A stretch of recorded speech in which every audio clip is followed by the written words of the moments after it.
മുത്തശ്ശി എന്താ ഇവിടെ ഇരുന്ന് കാണിക്കുന്നത്? എന്റെ കുറെ ഫ്രണ്ട്സ് ഇപ്പൊ ഇങ്ങെത്തും. ഓണമല്ലേ മോനെ വരുന്നേ. നിന്റെ അച്ഛനെ ഇഞ്ചിക്കറി വലിയ ഇഷ്ടമാ. മുത്തശ്ശിയെ ഇഞ്ചിക്കറിക്ക് അരിയുവാ. ദേ കുറച്ചുകൂടെ ഉള്ളു. തീർന്ന് ഞാൻ എങ്ങനെ പറഞ്ഞു മനസ്സിലാക്കും? മുത്തശ്ശി ഇതൊക്കെ കൊണ്ട് മുത്തശ്ശിയുടെ മുറി വെച്ച് ചെയ്. മമ്മി കണ്ടോ മമ്മി, മുത്തശ്ശി. നിന്റെ കൂട്ടുകാരെ എനിക്കും കൂടി ഒന്ന് കാണാലോടാ. ഓ, ഞാൻ മലയാളത്തിൽ തന്നെയല്ലേ പറഞ്ഞേ. അവരെന്നെ കളിയാക്കും, പൊട്ടക്കണ്ണി പൊട്ടക്കണ്ണി എന്ന് പറഞ്ഞ്. അമ്മയുടെ മുറിയിൽ എങ്ങനെ പോരുന്നു ഉണ്ടാക്ക.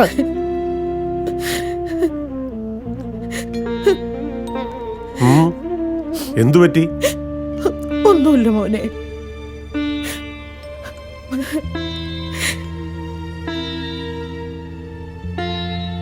സുനിൽ, ഇമ്മീഡിയറ്റ് ആയി എന്തെങ്കിലും ചെയ്തേ പറ്റൂ. അതിനിപ്പോ എന്താ പറ്റിയത്? ഈ വീട്ടിൽ എല്ലാരും രോഗികളാകാൻ പോവാ. നിങ്ങളുടെ അമ്മയുടെ കണ്ണീന്ന് ഒലിച്ചിറങ്ങുന്നതേ അണുബാധ. നോക്കൂ സുനിൽ, നമ്മുടെ നെയ്ബേഴ്സ് ഒക്കെ എന്ത് സന്തോഷമായിട്ടാ കഴിയുന്നത്. ഞാനാണ് നിങ്ങളുടെ അമ്മയുടെ വെറും വേലക്കാരിയായി തീർന്നിരിക്കുക. ഞാനും ഒരു മനുഷ്യ സ്ത്രീയാ. എനിക്ക് വലിയ ആഗ്രഹങ്ങളൊക്കെ, ബീച്ചിലും പാർക്കിലും ഒക്കെ ഒന്ന് പോകാനും കൂട്ടുകാരെയൊക്കെ വീട്ടിൽ വിളിച്ചൊന്ന് സൽക്കരിക്കാനും ഒക്കെ. ഓ, അതിനാരാ നിന്നെ തടഞ്ഞത്? ഇന്നലെ റോസ്മേരി ഇവിടെ വന്നിരുന്നു. അവൾ എന്താ പറഞ്ഞാന്നറിയാവോ? റോസ്മേരി എന്തു പറഞ്ഞു? നിന്റെ വീട്ടിൽ മുഴുവൻ നെഗറ്റീവ് എനർജിയാന്ന്. ഈ നെഗറ്റിവിറ്റി ജീവിക്കാൻ എനിക്കൊരാഗ്രഹമില്ല. പ്ലീസ് സുനിൽ, എന്തെങ്കിലും ചെയ്തേ പറ്റൂ. ആ, നീ എന്താ ഓഫീസിൽ നിന്ന് വന്നവടി? ഞാനേ ഇച്ചിരി ഇഞ്ചിക്കറി ഉണ്ടാക്കുക.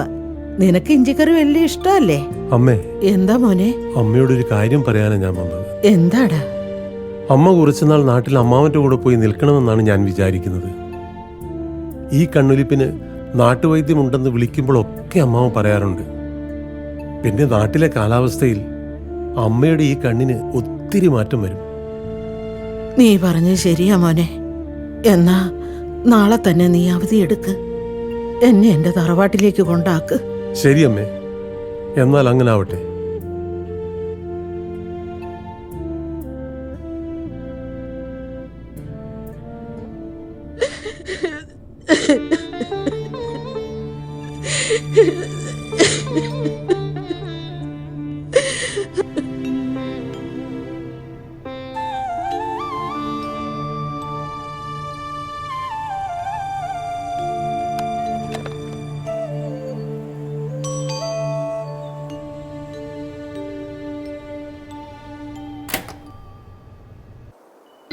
അയ്യോ, ഇതാര്?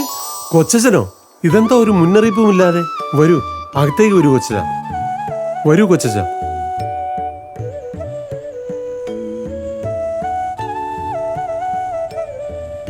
ഇരിക്കൂ കൊച്ച.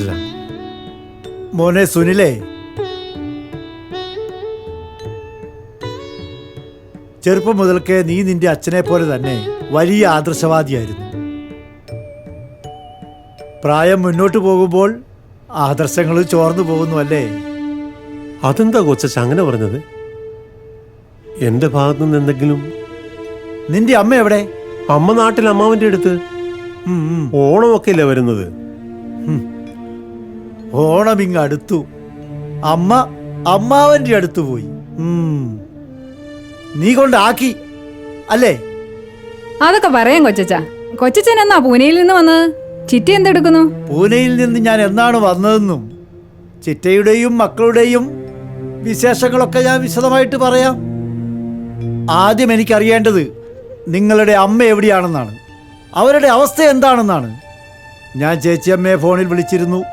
സുല്ലേ, ഞാൻ ഒരു കാര്യം മാത്രമേ നിന്നോട് ചോദിക്കുന്നുള്ളൂ. നല്ലൊരു ഓണം വരുന്നു.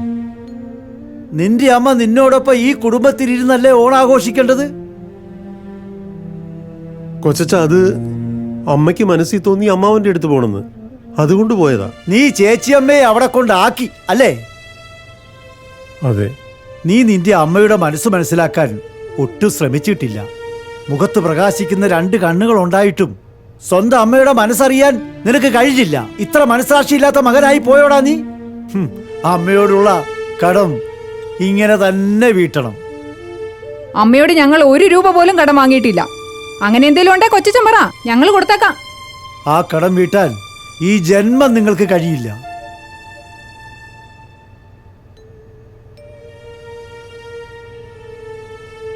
മോനെ സുനിലേ, നിനക്ക് 4 വയസ്സുള്ളപ്പോൾ ഒരു തിരുവോണ നാളിൽ കുട്ടികളുമൊത്ത് ഊഞ്ഞാലാടിക്കൊണ്ടിരുന്ന നീ ഊഞ്ഞാലിൽ നിന്ന് തെറിച്ച് വീണത് ഒരു മരക്കുറ്റിയിലായിരുന്നു.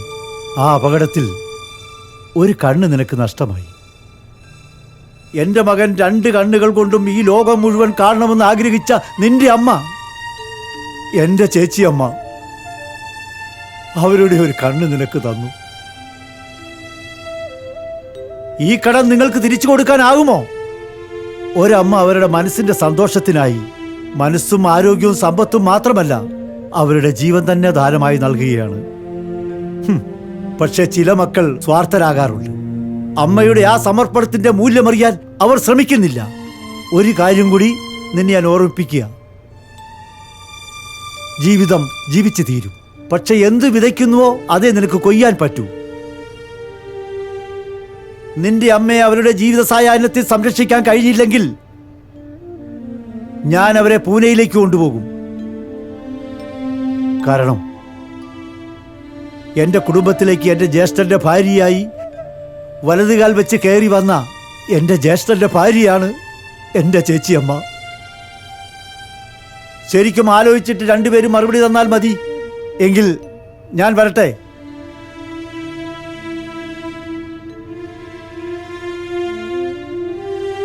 ഒരിക്കലും പൊറുക്കാനാവാത്ത തെറ്റാണ് ഞാൻ എൻ്റെ അമ്മയോട് ചെയ്തത്.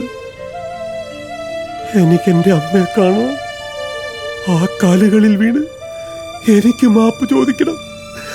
സുനിൽ, എത്രയും വേഗം നമുക്ക് അമ്മയെ കൂട്ടിക്കൊണ്ട് വരണം. തെറ്റുകളെല്ലാം ഏറ്റു പറഞ്ഞ് അമ്മയോട് നമുക്ക് ക്ഷമ ചോദിക്കണം. നാളെ തന്നെ നമുക്ക് നാട്ടിലേക്ക് പോകണം. സോറി അച്ഛ.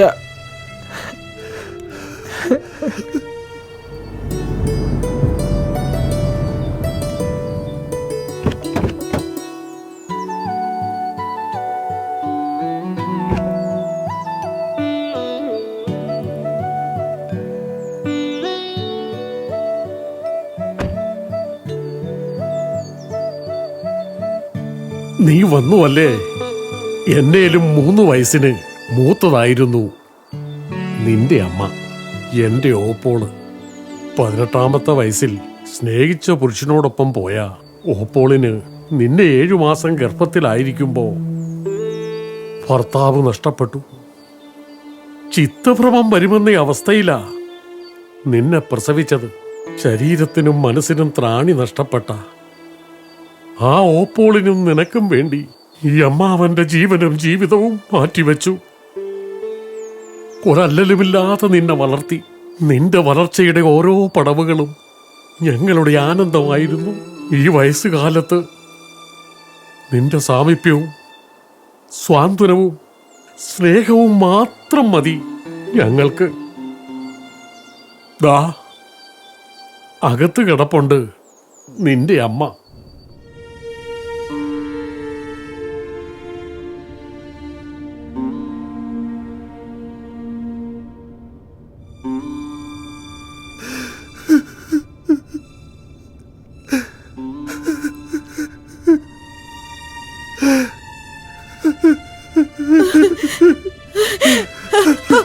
മോനെ, മോനെ, എന്റെ പൊന്നു മോനെ, അമ്മയുടെ പൊന്നെ. അമ്മ എന്നോട് ക്ഷമിക്കണം. അമ്മയുടെ മനസ്സിനെ ഞാൻ വേദനിപ്പിച്ചിട്ടുണ്ടെങ്കിൽ എന്നോട് പൊറുക്കണം. എന്റെ ഓരോ ചൂടുകൾക്ക് പിന്നിലും അമ്മയുടെ ഈ കണ്ണീരാണെന്ന് ഞാൻ അറിഞ്ഞിരുന്നില്ല.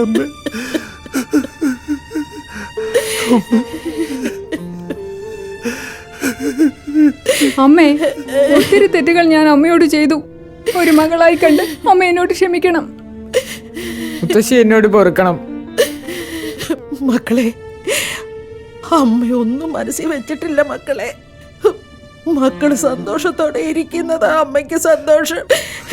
എല്ലാം നീ തിരിച്ചറിഞ്ഞല്ലോ. അമ്മയ്ക്ക് അത് മതി. അമ്മയ്ക്ക് ഒന്നും വേണ്ട മക്കളെ. നിങ്ങൾ നന്നായി ജീവിച്ചാൽ മതി.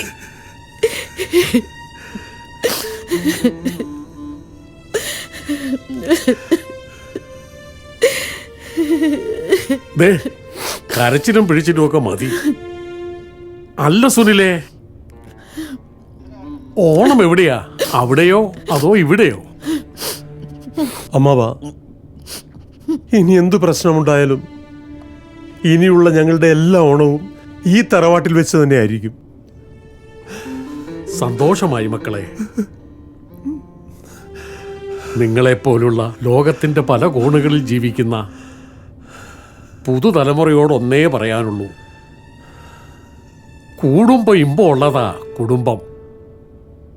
വർഷത്തിലൊരിക്കലെങ്കിലും കൂടുക, കുടുംബമാവുക, ആഘോഷിക്കുക. എങ്കിൽ നമുക്കൊന്ന് ആഘോഷിച്ചാലോ? കൊച്ചച്ചാ, എട കൃഷ്ണദാസേ.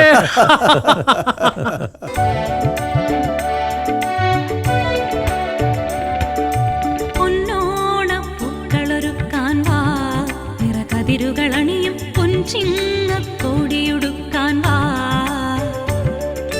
പൊന്നോണപ്പൂക്കളൊരുക്കാൻ വാ, നിറകതിരുകളണിയും പൊൻചിങ്ങക്കോടിയുടുക്കാൻ വാ. പുതിയൊരു പുലരി വിടരുമ്പോൾ അതിലൊരു മനസ്സുകൾ നിറയുന്നു. പുലർമണിക്കാടുകൾ പൂക്കുമ്പോൾ ഓണത്തുമ്പികളാടുന്നു. നിറമണിയും പ്രകൃതിയിലെ താളരാഗമേളം ഉണരുകയാ. പൊന്നോണപ്പൂക്കളൊരുക്കാൻ വാ, നിറകതിരുകളണിയും പൊൻചിങ്ങക്കോടിയുടുക്കാൻ